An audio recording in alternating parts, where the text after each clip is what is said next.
사랑하는 CBS 시청자 여러분 안녕하십니까? 성서의 땅을 가다 윤석전 목사입니다. 오늘 또 성서를 가장 은혜롭게 우리가 푹 빠져서 은혜를 받을 현장감 넘치게 말씀해 주실 우리 우택규 교수님 나와 계십니다. 두 교수님 나오셔서 감사합니다.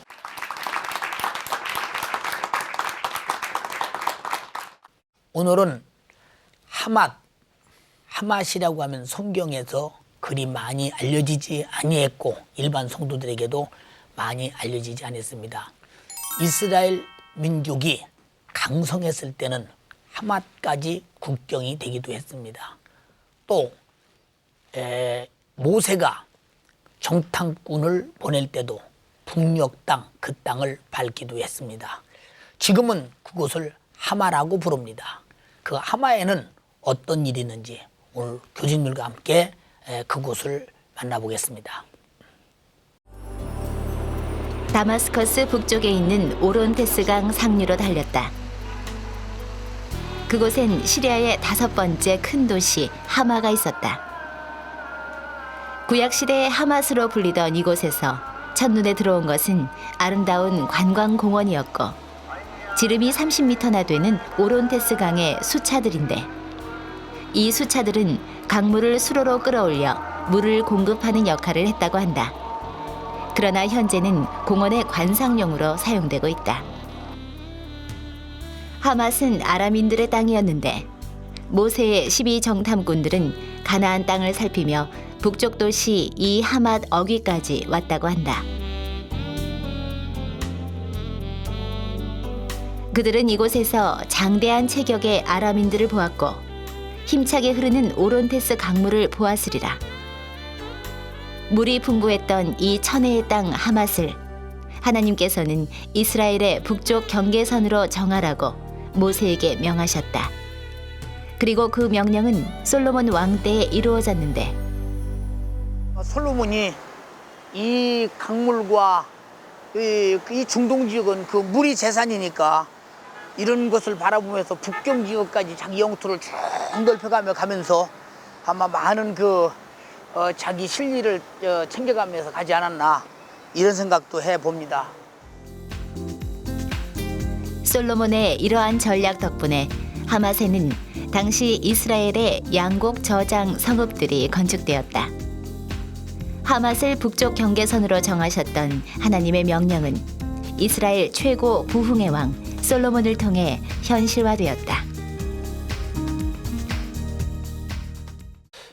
오늘 우리는 하마를 화면을 통해 봤습니다. 제가 하마를 가보니까 그 지역이 중동 지역인데도 불구하고 굉장히 물이 풍성했습니다. 시내 거리에 분수대가 아주 철철 넘치는 그런 모습을 보면서 야, 이렇게 중동 쪽에 물이 풍성한 것이 있는가 하면서 감동되기도 했습니다. 오 교수님, 그 하마는 구약 성서에서 어떻게 등장하는지 말씀해 주시겠어요? 네, 목사님께서 가보신 그 내용을 느낌을 아주 생생하게 지금 말씀해 주셨는데 말씀하셨던 대로 하마라고 하는 장소는 물이 풍부한 장소이기 때문에 구약 성서 시대 때부터 시작해서 굉장히 중요한 지역 가운데 하나에 있었습니다. 현재 지명은 하마인데 구약 성서에는 하맛이라고 나와 있습니다. 그리고 구약 성서에서는 하맛이라는 용어 뒤에 어귀라는 용어가 항상 같이 나오고 있습니다. 그러니까 하맛 어귀 이렇게 항상 나오고 있는 것이죠. 이유가 뭐냐면은 하맛 어귀라고 하는 것은 북쪽 지역 알레포나 아니면은 소아시아 지역으로 올라가는 요충지, 전략적인 요충지이기 때문에 바로 이 지역을 가리켰을 때 성서에서는 하맛 어귀라고 늘 표현하고 있는 것입니다. 다메섹에서 대략적으로 북쪽으로 226km 떨어진 지역에 위치하고 있는 하맛이라는 장소는 성서에 구약 성서에 민수기 13장에 처음 등장합니다. 목사님께서 서두에 말씀하셨듯이 가데스 바네아라는 장소에서 이스라엘 백성들에게 모세가 12명의 정탐꾼을 보냅니다. 자, 12명의 정탐꾼을 보낼 때 저희들은 에스골 골짜기 오늘의 헤브론에서 거기서 커다란 포도송이를 가져왔던 정탐꾼들한테만 저희들이 신경을 많이 쓰고 있는데 그들이 정탐을 하고 왔던 지역이 어디까지 정탐을 했었냐면은 헤브론에서 한참 북쪽 위에 떠져 있는 하맛 어귀까지 정탐을 하고 왔다는 겁니다. 그러니까 우리로 얘기하자면은 부산에서 거의 신의주보다 더 높이 그곳까지 올라와서 정탐을 할 정도로 철저하게 가나안 지역을 정탐하고 왔던 정탐꾼들의 모습을 우리가 볼 수 있는 것이죠. 예. 자, 그리고 민수기 34장에서는 예. 하나님께서 이스라엘 백성들에게 주실 이상적인 영토를 얘기할 때 북쪽으로는 하맛 어기까지 내가 영토를 주겠다 말씀하셨다는 겁니다. 그러니까 이스라엘의 영토를 우리는 대략적으로 뭐 갈릴리 쪽까지만 올라가게 되면 이스라엘 영토 아니겠는가 이런 예. 생각 많이 하고 있는데 예. 그것이 아니라 갈릴리에서 대략적으로 250km 북쪽에 있는 예. 하맛까지 하나님께서 내가 주겠다 하면서 이상적인 영토를 얘기할 때 하맛 어기가 종종 성경에 언급되고 있습니다. 이게 하나님께서 그 영토를 주신다고 하셨기 때문에 이스라엘이 강성할 때는 거기까지 이스라엘 영토가 되었다. 하나님이 주신 영토였었군요. 그러니까 오 교수님 그 하만은 원래 그 아람의 영토였거든요. 그런데 그 이스라엘이 강력해지면 이스라엘의 속국이 되기도 했거든요. 그 여러 가지 그 밀고 땡기는 상황을 좀 말씀해 주시겠어요? 네, 말씀하신 내용 그대로입니다. 예. 이스라엘의 국력이 강성했을 적에는 예. 이렇게 최북단에 있는 하맛 어기까지 이스라엘 영토를 확장했다고 하는 게 성서의 보도인데요. 그 내용을 몇 가지로 살펴보면 예. 다윗 왕 시절에 아마 여기까지 정복을 해서 하맛의 왕이 다윗 왕에게 조공을 바쳤다라는 기록이 전해지고 있고 예. 그 이후 솔로몬 왕 시절에는 이 하맛에다가 국고성을 건설하기도 했다라는 기록이 역대하 8장에 남아 있습니다. 예. 그 이후 남북 왕조 시절, 특히 그 북왕국의 여로보암 2세 시절이 이제 남북 분단 왕국 시절 중에서 가장 강성했던 시절이었는데 예. 이때도 역시 북왕국 이스라엘이 하맛 어기까지 영토를 확장했다라는 기록을 보여주고 있습니다. 예. 이와 같은 기록들이 방금 목사님 말씀하신 것처럼 이스라엘의 그 국력이 강성했을 적에는 최대한의 북쪽에 있는 예. 하맛 어기까지 갔다라는 그 기록을 종종 볼 수 있는데 예. 그거 자체가 국력이 강성했다라는 표시로 읽을 수가 있겠습니다. 하맛은 바로 이스라엘의 강대국이 됐을 때 언제나 경계선이 이렇게 됐음을 우리가 인식하면 되겠군요. 그런데 이스라엘의 그 아까 말씀하신 대로 그 분열 후 북왕국 그 왕 여로보암 2세 때에 한 예언자가 하맛 어기까지 정복하도록 그 국도 확장을 주장했다고 하거든요. 근데 그 어떤 내용인지 그것도 설명해 주시겠어요? 네, 그 열왕기 하 14장 25절에 예. 가드 헤벨 아미떼의 아들 요나가 예. 이렇게 하맛 어기에까지 영토를 확장하도록 예. 여로보암 왕에게 예언했다라는 기록이 전해지고 있습니다. 예. 이렇게 북왕국 이스라엘이 하맛 어기까지 영토를 확장했다고 하는 건 상대적으로 예. 아랍 나라의 국력이 쇠약했다라는 것을 말해주고 있는 것입니다. 예. 그래서 우리는 요나가 국가 진흥 정책을 왕에게 조언했던 예언자다로 이렇게 해석할 수가 있겠습니다. 또 이렇게 강력하게 국가 진흥 정책, 영토 확장 정책을 왕에게 조언했던 이 예언자는 예. 흥미롭게도 그의 이름으로 전해지는 요나서에서는 전혀 영토를 확장하고 싶지 않은 사람으로 묘사됩니다. 왜냐하면 니느웨 왕이 복음을 전해서 다 회개하게 되었을 때 예. 요나가 굉장히 싫어했지 않습니까? 그렇죠. 니느웨 성이 회개하고 하나님을 믿었으면 그것을 영토를 확장할 수 있었을 텐데 전혀 싫어하고 반대하는 모습을 보면은 예언서에 있는 그 요나서는 전혀 다른 이미지의 그런 내용을 담고 있는 걸 볼 수가 있습니다. 예. 이와 간에 역사적 정보로서의 예언자 요나가 예. 국가 진흥 정책을 조언했던 것과 예. 또 예언서 요나서가 또 말하고 있는 내용들을 보게 되면 예. 성서적 신앙에서 영토 확장, 그것은 다만 국력을 확대하는 것, 또 국익을 증가시키는 일에만 그치질 않고 예. 사실은 여호와 하나님 신앙을 더 널리 전파하는 일에 더 큰 목적이 있다는 걸 우리에게 가르쳐 준다고 하겠습니다. 그 내용 속에는 어떤 그 영토 확장보다 중요한 것은 그 영토에 하나님을 믿는 믿음이 더 생겼으면 하는 이 지금으로 하면 복음 전도의 역사를 귀히 여겼다 그런 내용이겠죠. 오 교수님 그 현재 하만은 시리아에서 어떤 도시쯤 되는지 궁금하거든요. 네, 현재 하마는 예. 그 알레포와 그리고 홈스를 연결해주는 예. 도로나 철도가 지나가고 있는 도로교통 또는 철도교통의 요지로서 상당히 중요한 위치를 차지하고 있습니다. 예. 그런데 중요한 것은 하마를 생각할 때 오론테스 강이라는 강을 잊을 수가 없다는 것이죠. 그러니까 이것을 빼놓고 하마를 설명하는 것은 불가능합니다. 오론테스 강에 있는 어떤 그 하마의 수차는 오론테스 강의 물을 다른 수로로 옮기기 위해서 물을 끌어다 올리는 그런 어떤 수차의 기능을 담당했던 것이었고요. 수많은 수차들이 오론테스 강의 물을 여러 군데 어떤 수로를 흘려 보냄을 통해 가지고선 하마가 기름지고 또 많은 농산물들을 만들 수 있게 했다는 것이죠. 한때 많이 있었을 때는 수차가 200여 개 넘게 있었는데 현재는 얼마 남지 않고 있고요. 한 16개 되는 수차가 관광 용도로만 사용하고 있다는 것입니다. 오늘 오 교수님 이렇게 말씀 들으면서 그 하마의 그 수차를 생각해 볼 때 그것이 어떻게 보면 옛날 것 같은데 어떻게 보면 현대식 것 같기도 했거든요. 한번 가봤으면 싶은 생각이 아마 시청자들이 날 것 같습니다. 시리아에는 그 구약과 신약 시대 이후 어쩌면 시리아 땅의 기독교 시대를 종식하는 유적이라고 할 수 있는 십자군 성체가 있습니다. 바로 그곳이 크락대 셔벨리에입니다. 그곳으로 가보시겠습니다. 시리아 내륙 지역에서 지중해 방향으로 달리면 해발 750m 칼릴산 정상에 기사의 성체라 불리는 크락대 슈발리에가 우뚝 서 있다. 현재 남겨진 십자군 성체들 중 원형을 가장 잘 간직한 이 성체엔 2천여 명의 십자군 수비대가 있었다. 성체 지하엔 120m 길이의 대형 저장고가 있었는데 이것은 외부의 어떠한 공격에도 5년 이상 견디기 위함이었다.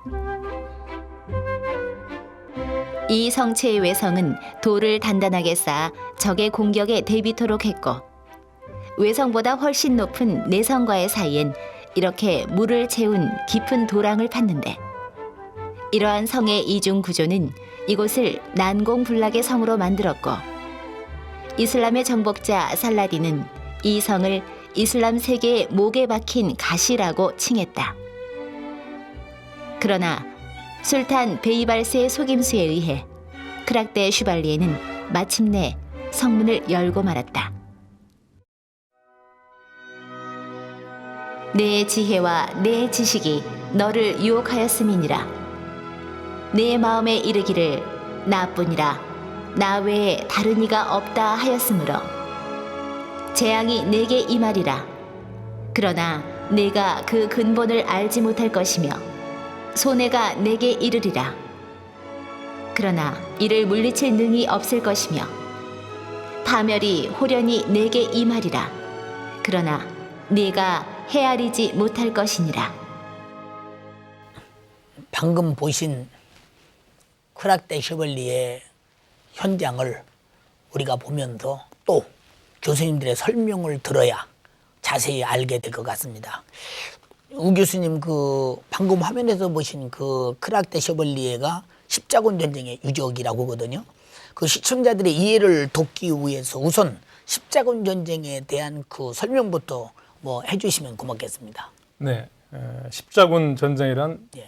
그 주후 1096년부터 예. 1270년까지 유럽의 기독교 영주들과 예루살렘을 정복하고 있었던 이슬람교 간의 전쟁을 일컫습니다. 예. 이 전쟁이 일어나게 된 이유는 굉장히 복잡합니다. 정치적 이유, 경제적인 이유, 사회적인 이유, 종교적인 이유가 결합되어서 일어난 전쟁인데요. 예.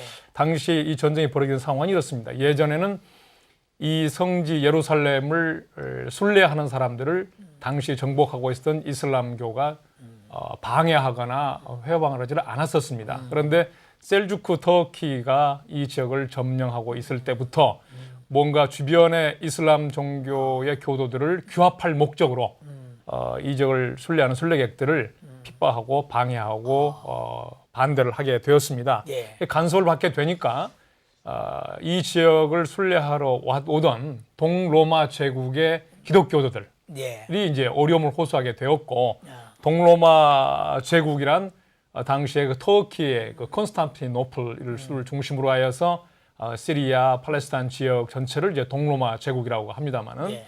그 제국의 황제가 소로마 제국의 황제에게 도움을 요청하게 됩니다. 소로마 제국이란 이제 오늘날 이탈리아의 그 로마의 교황이 자리 잡고 있으면서 모든 기독교회를 다스리던 그런 제국을 가리키는데 예. 이와 같은 요청을 받게 됐을 때 소로마 제국의 그 형편은 예. 여러 가지로 복잡한 상황이 전개되고 있었습니다. 특별히 동로마 제국을 좀 병합을 해서 거대한 기독교 국가를 통치하고 싶었던 교황의 욕구가 일차적으로 숨겨져 있었고 또 그 당시에 유럽의 인구가 상당히 급증했었습니다. 그리고 상업이 발달했고 예. 그러면서 상인들은 어떻게든지 그 교역률을 확장하려는 욕구가 강했었고 예. 또 당시에 유럽의 그 기사들이 남발이 되어서 기사도가 남발이 되어서 기사 자기를 반 사람이 굉장히 많았습니다. 그런데 기사도를 수여하게 되면 반드시 땅을 영지로 줘야 되는데 주어올 만한 땅이 부족했습니다. 예. 그러니까 기사들이 차지하고 살아야 될 그런 영토가 부족하게 되니까 영토를 확장할 욕구가 또 결합이 된 것입니다. 그래서 교황의 정치력 확장 욕구라든지 상업을 위하여 교역률을 확장할 욕구라든지 또 기사들이 그 자기로 수여받을 영지가 부족하다든지 이런 욕구와 함께 사실은 표면적으로는 기독교 성지인 예루살렘 탈환이라는 명분을 가지고 소로마 제국이 전쟁을 일으키게 된 거죠. 그렇다면 그 십자군의 마지막 성체라고 할 수 있는 그 크락테 셔벨리에는 어떤 곳인지 또 오 교수님이 또 말씀해 주세요. 네, 크락테 셔벌리라고 하는 것은 일단 일반 성도님들이 들으시기에 예. 굉장히 생소한 지명이고요. 예. 또 발음하기도 좀 쉽지 않은 것 같습니다. 자, 근데 쉽게 얘기하게 되면 기사의 성체라는 어떤 의미입니다. 그러니까 이슬람 지역에 있으면서 끝까지 최후까지 이슬람 사람들에게 항전했던 기사의 성체가 남아있는 장소, 예. 이 장소가 바로 크락테 셔벌리에라고 하는 장소입니다. 예. 자, 이 지역은 대략적으로 해발 750m 되는 높은 어떤 산에 위치하고 있는데 뭐 남북의 길이가 200m, 동서의 길이가 140m, 그래서 대략 10,000평 정도 되는 어떤 그런 대지 위에 아주 난공불락의 요새가 세워졌던 것이죠. 예. 자, 이 난공불락 요새가 왜 중요했었냐면은 이 지역으로부터 시작해서 이슬람의 중심 도시였던 홈스에서부터 예. 또 지중해로 나가기 위해서는 반드시 크락테 셔벌리에가 있는 장소를 지나가야 되는데 예. 그 가운데 위치하고 있으면서 이슬람 사람들의 어떤 왕래를 관측하고요. 이슬람 사람들이 전쟁이나 아니면 어떤 물자가 수송되는 것을 이쪽에서 관측해서 기독교인들 다른 어떤 십자군들에게 알려주었던 어떤 역할, 또 그것을 차단했던 역할을 했던 장소였었기 때문에 이 지역이 위치적으로도 상당히 중요한 곳이라고 얘기할 수 있었다는 것입니다. 자, 이런 어떤 곳이 이슬람 사람들이 그러면 이렇게 중요한 곳에 위치하고 있으면은 금방 이 성을 점령하면 되지 않았겠느냐 이렇게 생각하는데 예. 이 성을 한번 가본 사람들은 거기에 대해서 그 이유를 알게 됩니다. 예. 왜 그러냐면은 이 성은 말 그대로 난공불락의 요새입니다. 네. 내성, 외성, 그러니까 외성과 내성이 으로 되어 있는 이중 구조로 되어 있는데 자, 바깥에서 보는 외성도 성벽의 높이가 상당히 높습니다. 한 20m 정도 어떤 그 성벽의 높이가 되는데 어렵게 그 외성을 점령했다 할지라도 그 안에 들어가게 되면 내성은 더더욱 외성보다 더욱 더 높은 어떤 규모로서 철저하게 이중 구조로서 성이 되어 있고요. 또 옛날 중세 시대 때 그랬듯이 내성과 외성 사이에 도랑을 파고요 물을 흐르게 하는 어떤 해자가 있습니다. 해자가 또 상당히 깊고 또 그 지역을 건너기 힘들게 만들었기 때문에 이 지역 이 크락테 셔벌리에를 점령하는 것은 말 그대로 쉽지 않았다는 것이죠. 자, 그래서 이슬람 사람들은 이 크락테 셔벌리에를 가리켜서 뭐라고 얘기하냐면은 말 그대로 전략의 요충지에 다른 지역은 다 이슬람이 지배하고 있는데 이 지역만큼은 크리스찬, 그 기독교인 십자군들이 지배하고 있으니까 이슬람의 목 가운데 박힌 가시이다 이렇게 표현했다는 겁니다. 그러니까 뭐 우리로 표현하면 눈의 가시와 같이 정말 중요한 장소에 있는 성가신 존재로서 이슬람을 괴롭혔던 또 기독교의 문화를 끝까지 지켰던 장소가 바로 크락테 셔벌리에라고 얘기할 수 있을 것입니다. 그렇군요. 오늘 오 교수님 말씀을 들어보니까 십자군들이 그런 요새에서 그들이 바로 믿음을 갖고 끝까지 지켰기 때문에 그곳이 바로 그 성체가 됐고 오늘날 유적지가 되지 않나 이런 생각이 듭니다. 그럼 오 교수님 십자군 전쟁이 결국 기독교에게도 어떤 영향을 미치지 않았나 궁금하거든요. 그 점에 대해서 말씀해 주시겠어요? 네, 기독교 역사의 관점에서 본다 것 같으면 결국 십자군 전쟁은 교황권이 몰락하게 된 결과를 초래했습니다. 예. 반면에 왕권은 더욱 강화시켜주는 결과를 초래했고 이와 같이 교황권이 약화되고 또 왕권이 강화되는 게 결국에는 교회와 정치는 분리되어야 된다라는 생각을 깊이 인식해 줬던 사건이 되기도 했다고 보아집니다. 더 나아가서는 이제 봉건 영주와 기사 계급을 몰락시키게 되었고 또 도시는 발달하고 시민의식이 싹트게 되는 결과를 초래했습니다. 그러니까 전제 교황 중심의 기독교 세계가 와해되는 그런 결과를 초래한 게 이 십자군 전쟁인데요. 또 한편으로는 그 예루살렘에 있었던 유대인들을 핍박하고 죽여도 좋다라고 하는 그 반 유대인 감정을 부추기기도 했던 전쟁이 이 십자군 전쟁이라고 할 수 있겠습니다. 더 나아가서는 유대교뿐만 아니라 이슬람교에 대해서는 적절치 못한 그 적개심을 표출해도 좋다라는 그 생각들을 일으킨 게 이 십자군 전쟁이라고 볼 수가 있겠습니다. 예수님이 가르친 것은 어떻든 간에 수많은 사람에게 예수 사랑을 주어서 그 영혼을 살리는 것이 목적인데 그저 그 영적인 것과 상관없이 적개하고 무시하고 죽이고 이 십자군에 가지고 있었던 그들의 생각이 아마 상당히 이런 점에 대해서는 잘못되지 않았나 이런 생각이 들기도 합니다. 오늘 두 교수님의 말씀을 들으면서 많은 은혜 받았습니다. 더 이제 알고 싶은 우리 방청객들의 질문을 한번 받아보시겠습니다. 방청객의 질문을 받아보시겠습니다. 오 교수님께 여쭤보겠습니다. 크락 대 슈발리에는 어떻게 함락되나요? 네, 클락 대 셔벌리에가 제가 아까 말할 때 난공불락의 요새이다 얘기했기 때문에 이곳이 어떻게 함락되었는가에 대해서 모두들 많이 궁금하실 것입니다. 자, 결과부터 미리 얘기하자면은 함락되지 않고 성문을 열고 항복을 했습니다. 그래서 성체를 보존할 수가 있었던 것이었죠. 자, 그 과정이 어떻게 되냐면은 1271년도에 이슬람의 슐탄이었던 베이발스라는 사람이 클락 대 셔벌리에를 침공했습니다. 그런데 그도 역시 외성까지는 점령했는데 내성은 워낙 난공불락의 요새이기 때문에 점령하지 못했던 것이죠. 그러니까 그가 꾀를 냈습니다. 어떤 꾀를 냈냐면은 십자군의 총사령관의 명의를 도용해서 가짜 편지를 성체 안으로 집어넣습니다. 그 편지의 내용은 너희들이 여기서 저항해봤자 소용이 없으니까 자 모든 것을 내버리고 항복하라라는 어떤 그런 류의 편지였던 것이죠. 자, 그 성 안에 있는 사람들이 자 전쟁에서는 승리하면서 성체를 잘 보존하고 있었는데 자 이런 어떤 가짜 편지를 보고 동요하기 시작했고요. 그리고 이슬람의 슐탄 베이발스한테 하나의 어떤 조건을 제시하게 됩니다. 우리가 만일 항복하게 되면은 너희들이 우리의 무사 귀환을 보장해달라. 그러면 우리가 성문을 열고 항복하겠다라고 얘기했고요. 베이발스가 바로 이런 그 조건을 수락함을 통해서 자 클락 대 셔벌리에의 하얀색 깃발이 나붙게 됐고요. 그들은 무사히 자기 본국으로 돌아갔지만 마지막 십자군 전쟁의 보루였던 클락 대 셔벌리에는 이슬람 손으로 넘어가게 됐던 것입니다.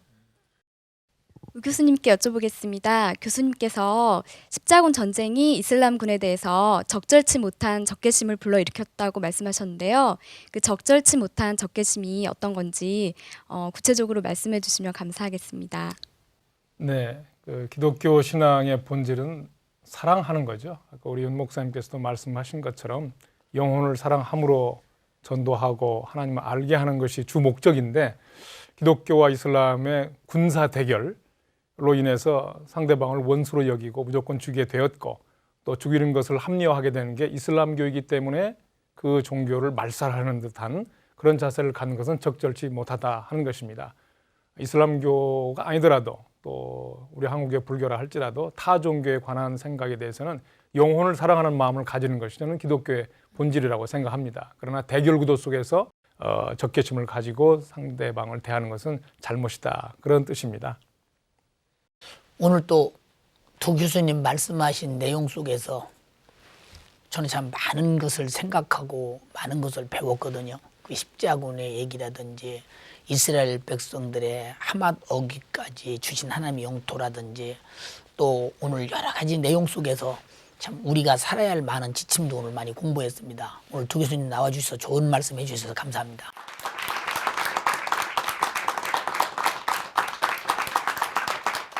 십자군 전쟁을 통해서 우리는 잘 이해해야 될 것은 십자군 전쟁이 어찌 보면 바로 십자가라는 말을 썼기 때문에 굉장한 영적인 영웅처럼 보여집니다만은 그러나 그들은 자기들의 그 여러 가지 실리를 위해서 바로 잘못된 그 사상을 가지고 많은 사륙을 일삼기도 했습니다.